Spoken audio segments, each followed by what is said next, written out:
demişti gel dinle şunu. Naz etme Bon Funk MC'yiz hoparlörümde yüksek sesle freestyler çalarken bana Ferdi'den bahsetme.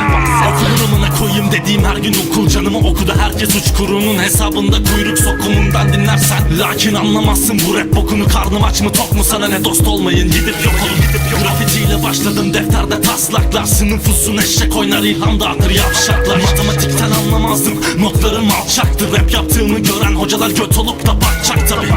Sokaklarda trafoya tek atacağım, mahalle sakinleri çıldırsın elimde akçalı. Apartmanın her köşesi boyandığında polis çağırın, gördüğün şey aslında yüzünden düşen bin parçadır. Grafitiyle süslü duvarlar sanattı maşallah, ancak embesiller her gün kapatıyordu maşallah. Zihniyetlerini siktiklerimi raple aşağılamaktan zevk alıyorum lan, var mı konuş taşağıma. Hip hop bende dönüşüyordu aşka ve bundan dolayı tek tabanca takıldım hep taş kalbim. Umrumda değiller tohumlarına maaş mı verdim, siktir git lan kaşar sen değilsin benim punch derdim. Yıllar gösterdi ki geride bırakabildim bir şeyler, tinerciliğin yanında bu yaptıklarım iyi şeyler.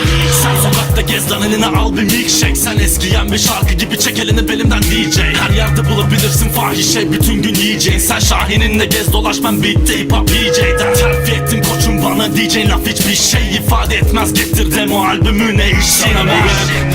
Hiçbir şey kazandırmaz boşver, rap sana çektiklerini unutturmaz boşver. Rap küfür kıyametten başka bir şey değil diyen herkes sussun. Dünyama hoş geldin rap.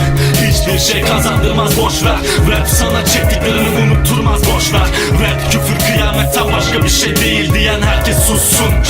Dünyama hoş geldin. Kalem vardı sol elimde sprey bıraktığımda, rap denen bu bok çalıyordu halen kulaklığımda. Eski mahallemi ziyarete gidip baktığımda ilk şarkımın sözleri belirdi o an aklımda. 15 sene kaldık SSK'nın boktan lojmanında, emin ol bıktım hayallerimin peşinden de koşmanın. Tamamına koyayım keşke bağlanmasaydım lan hoşlanıp, bu rap senin benim sikip bıraktığım sarhoş kadın.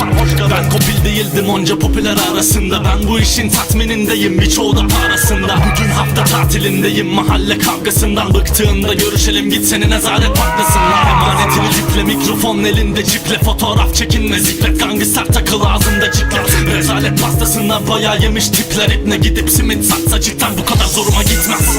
Neyse zaten hepsi lafta bütün tehditlerin, 50 milyon biriktirip gidip Fuchs'a teklif verin. Albümlerimi yayınlarsa düşer sitenin reytingleri, çok da sikimdeydi moderatörler bilmez çektiklerimi.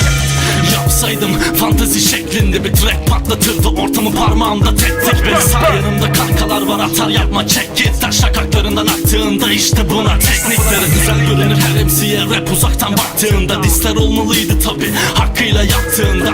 İşler çığırından çıkar yolundan saptığında, rapçiliğine lanet edersin ailen sattığında.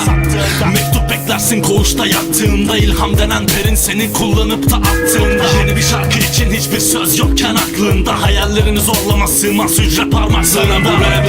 Hiçbir şey kazandırmaz boşver, rap sana çektiklerini unutturmaz boşver. Rap küfür kıyametten başka bir şey değil diyen herkes sussun. Dünyama hoş geldin rap. Hiçbir şey kazandırmaz boşver, rap sana çektiklerini unutturmaz boşver. Rap küfür kıyametten başka bir şey değil diyen herkes sussun. Dünyama hoş geldin.